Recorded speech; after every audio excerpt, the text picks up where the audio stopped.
오늘은 노동자의 권리와 가치를 되새기는 노동절입니다. 하지만 방학마다 일자리가 사라지는 학교 급식실 조리사들은 축하할 여유조차 없는데요. 제주도가 전국 처음으로 방학 중 급여 지급을 약속했지만 아직 구체적인 계획이 없어 현장의 걱정은 깊어지고 있습니다. 장우리 기자가 보도합니다. 제주의 한 중학교에서 7년째 급식을 조리하고 있는 임은지 씨. 매일 뜨거운 주방에서 고강도 노동을 하지만 쉴 수 있는 방학을 앞두곤 심란한 마음이 더 큽니다. 아이들이 등교하지 않으면 급식 조리사의 근무도 사라지기 때문입니다.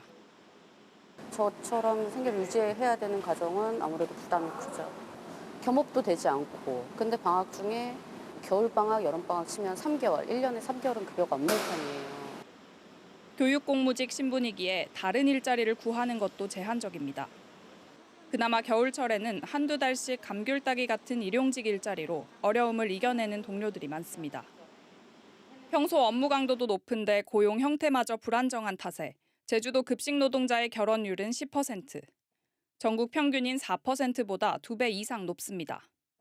신규 채용도 원활하지 않아 모집 공고의 절반 이상이 지원자 없이 미달되고 있습니다. 제주도교육청은 이런 고충을 반영해 지난해 전국에서 처음으로 급식 노동자에게 방학급여를 줄 수 있는 연간 상시근무제 도입을 약속했습니다. 그러나 당장 내년에 도입하려면 올해 중에 체계가 마련돼야 하는데 아직 구체적인 논의가 없어 현장은 불안합니다. 아직까지 예산을 잡거나 담당 부서에서 이걸 어떻게 실행할 건지에 대한 계획을 내오지 않고 있어요. 그래서 실제 저희 현장에서는 이렇게 약속도 허물어지는 거 아닌가 굉장히 허탈해하고, 경기도처럼 인력 부족을 이유로 학교 급식 민간 위탁을 추진하는 사례까지 등장하면서 고용 안정성에 대한 위기감은 더 커지는 상황. 제주교육청은 약속했던 상시근무 전환을 위한 공식 절차를 곧 진행할 예정이라고 밝혔습니다. MBC 뉴스 장우리입니다. 135주년 세계 노동절을 맞아 민주노총 제주본부는 제주시청 앞에서 제주대회를 열고 내란 세력 청산과 모든 노동자의 근로기준법 적용, 최저임금 인상과 노동시간 단축을 위해 투쟁할 것을 결의했습니다. 특히 이번 대선에서 평등한 삶과 소수자의 권리를 이야기했던 광장의 목소리가 지워져선 안 된다고 주장했습니다. 한국노총 제주본부도 제주시 사라봉 다목적 체육관에서 기념대회를 열고 노동 중심의 정의로운 지역사회 실현을 위해 최선을 다하자고 다짐했습니다. 대법원의 파기환송 선고에 제주 지역 정치권에서도 비판이 잇따랐습니다. 오영훈 지사는 페이스북에 글을 올리고 대법원이 무리하게 기일을 지정해 초고속으로 무죄 판결을 뒤집었다며 대한민국 헌법은 국민이 직접 대통령을 뽑도록 명시하고 있다고 강조했습니다. 문대림 국회의원도 대선을 한 달 앞두고 나라의 운명을 자기들이 결정하겠다는 판사 몇 명이 무어라 외친들 결정은 국민이 한다고 밝혔습니다. 영화 부러진 화살과 블랙머니를 만든 정지영 감독이 제주에서 4.3을 다룬 영화 내 이름은을 촬영하고 있는데요. 최근 인기 드라마 폭삭 소가수다에서 명연기를 선보인 염혜란 배우가 주연을 맡아 더 기대를 모으고 있습니다. 제작 현장을 이따금 기자가 다녀왔습니다. 비가 내리는 초가집. 배우와 연출팀이 동선을 맞추느라 분주합니다. 어린 시절 4.3을 겪은 주인공 정순이 성장해 결혼한 이후의 모습을 촬영 중입니다. 올해 4월 3일 제주 4.3 평화공원에서 첫 촬영을 시작한 영화 내 이름은 1948년 제주 4.3 당시 정순과 영옥이 얻은 트라우마가 1980년대 민주화 과정의 경랑과 진통을 거쳐 1998년에 이르러 그 모습을 다시 드러내고 이들의 상처가 어떤 의미로 미래 세대와 연결되는지 찾아가는 작품입니다. 최근 넷플릭스 인기 드라마 폭삭 소가수다에서 열연한 염혜란이 주인공 정순 역을 맡았습니다. 4.3에 대해서 알고는 있었지만 이제 지금도 더 공부를 해가면서 그때는 머리로만 알고 책으로만 알았다면 지금 좀 더 심도 있게 공부하면서 몸으로 느껴지는 어떤 그런 4.3이 되고 있다 이런 생각이 좀 들어요.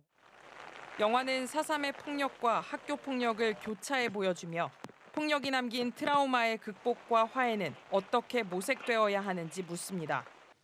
영화 부러진 화살과 블랙머니 등으로 기득권의 부조리함을 고발해온 정지영 감독. 잃어버린 기억과 이름을 찾아가는 주인공들의 이야기를 통해 폭동과 반란, 항쟁으로 불리는 4.3이 제 이름을 찾아가길 바랍니다. 보고 같이 느껴야 되는데 내가 미리 설명하면 재미가 없잖아요. 다만 이 영화가 많은 사람들의 상처를 조금이라도 좀 보듬어 안고 극복의 길로 나아가기를 바라면서 이 영화를 찍고 있습니다. 영화 제작을 위한 시민들의 후원과 모금이 이어지는 가운데 내 이름은 내년 4.3 주간 개봉을 앞두고 있습니다. MBC 뉴스 이따금입니다. 제주 4.3 희생자와 유족으로 4,340명이 추가 결정됐습니다. 국무총리가 위원장인 제주 4.3 사건 진상규명과 명예회복위원회는 36차 회의를 열고 4.3 희생자로 사망자 77명과 행방불명인 41명, 수영인 34명 등 153명을 추가로 결정했습니다. 또 4.3 유족으로 4,187명이 인정됐습니다. 특히 생존 후유장애인인 김옥선 씨가 지난 1월 행정소송에서 4.3 희생자 불인정 처분이 취소된 뒤 이번에 재심의를 통해 희생자로 결정됐습니다. 이번 결정으로 지난 2002년부터 지금까지 4.3 희생자 15,088명과 유족 12만 4,346명 등 13만 9,434명이 공식 인정됐습니다. 제주의 오름을 사랑했던 사진작가 김영갑 씨가 세상을 떠난 지 20년이 지났습니다. 루게릭병을 앓으면서도 카메라를 놓지 않았던 고인을 잊지 못하는 문화예술인들이 김영갑 씨와의 인연과 만남을 추억하는 전시회를 열고 있습니다. 조인호 기자입니다. 제주의 오름이 뽐내는 매력에 빠져 섬사람이 된 충청도 청년 김영갑. 이름 모를 오름들을 헤매며 찍은 사진들을 모아 조그만 갤러리를 열었지만 온몸의 근육이 사라지는 루게릭병을 앓게 된 뒤였습니다. 내가 찾는 이 고통을 통해서 유토피아를 난 내 온몸을 던져서 지금 찾고 있어요. 이 투명 자체. 작가가 세상을 떠난 뒤에도 만장이 넘는 사진은 그가 사랑했던 섬에 남았습니다. 지독한 가난과 고독을 버티며 오름이 가장 아름다워지는 순간을 기다렸던 황홀했던 삶의 흔적들입니다. 늘 늦은 가을 같은 사람이었어요. 좀 늦은 가을에 이렇게 그 낙엽 보면은 벌레 먹기도 하고 색깔이 그냥 얼룩덜룩하기도 하고 그런 낙엽. 늘 가엾었어요. 사진작가 김영갑 씨의 20주기를 맞아 그와 인연을 맺었던 문화예술인 40명이 추모 전시회를 열었습니다. 청년 김영갑이 누볐던 제주의 오름들이 어떻게 변해왔는지 현재의 작가들이 보여주고 고인을 추억하는 지인과 친구, 후배와 제자들의 사연이 담긴 사진과 기사, 시와 노래로 인연을 풀어갑니다. 시 원고료 받았다는 핑계 대가지고 이제 밥 사 먹으라고 꼭 이건 밥을 사 먹고 지내라고 해도 그거 가지고 필름 사러 달려가고 추워서 그냥 달달 방 안에는 고드름이 맺혀 있는 그런 추운 방 안에서도 이곳을 20년 동안 찾았던 관람객들이 남긴 방명록과 함께 전시를 기다리는 사진들을 보관한 수장고도 엿볼 수 있습니다. 선생님만의 전시 공간이었던 이 공간을 앞으로 한 20년 정도는 다른 작가들도 계속 전시를 이어갈 수 있는 공간으로 이렇게 좀 거듭날 수 있는 방법에 대한 고민을 하면서 이제 전시 기획을 하게 됐습니다. 김영갑 20주기 전시 2년 그리고 만남은 6월 21일까지 열리고 토요일과 일요일 오후 3시에는 김영갑 씨와의 인연을 듣는 작가와의 만남이 진행됩니다. MBC 뉴스 조인우입니다. 제주는 오늘 한라산 남벽에 72mm를 비롯해 서귀포시 68mm, 제주시 한림에 34mm가 넘는 비가 내렸습니다. 비는 오늘 늦은 밤까지 5에서 20mm가 더 오겠고 내일은 맑은 날씨를 보이겠습니다. 제주 곳곳에 내려졌던 강풍특보는 모두 해제됐지만 오늘 하루 제주 기점 항공기 20여 편이 결항됐고 지연 운항도 잇따랐습니다. 바다에는 내일까지 바람이 강하게 불고 물결이 최대 3m까지 높게 일어 항해나 조업하는 선박들의 주의가 필요합니다. 국내에서 처음으로 제주가 준모항이 되는 정기 크루즈가 운항을 시작했습니다. 중국 상하이에서 출발한 아도라 매직시티호는 오늘 오후 서귀포 강정항에 입항해 제주도민과 재미교포 등 30여 명을 태워 오늘 밤 일본 후쿠오카를 향합니다. 준모항은 기존의 기항과 달리 승객이 타고 내릴 수 있는 항으로 이번에 제주에서 탑승한 승객들은 일본 후쿠오카와 중국 상하이를 거쳐 6일 강정항으로 돌아옵니다. 한진그룹 산하 한국공항이 지하수 취수량을 현재 하루 100톤에서 150톤으로 늘리는 증산 신청서를 제주도에 제출해 논란이 예상됩니다. 제주도는 오는 21일 통합물관리위원회 지하수 분과 회의를 열어 심사할 예정인데 의결되면 도의회 동의 절차를 거치게 됩니다. 한국공항은 항공기 기내용 먹는 샘물 수요가 늘고 있다며 지금까지 5차례 지하수 증산을 신청했지만 모두 무산됐습니다.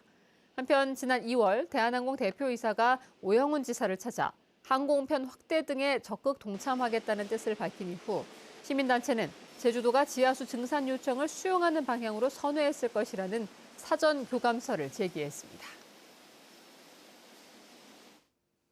국내 항공사들이 올 6월 제주 노선 항공편을 크게 늘렸습니다. 제주도에 따르면 제주항공은 5월과 6월 제주 김포 노선에 임시편 38편을 추가로 투입하고 홍콩과 마카오, 시안과 방콕 등 4개 노선을 주 15회 운항합니다.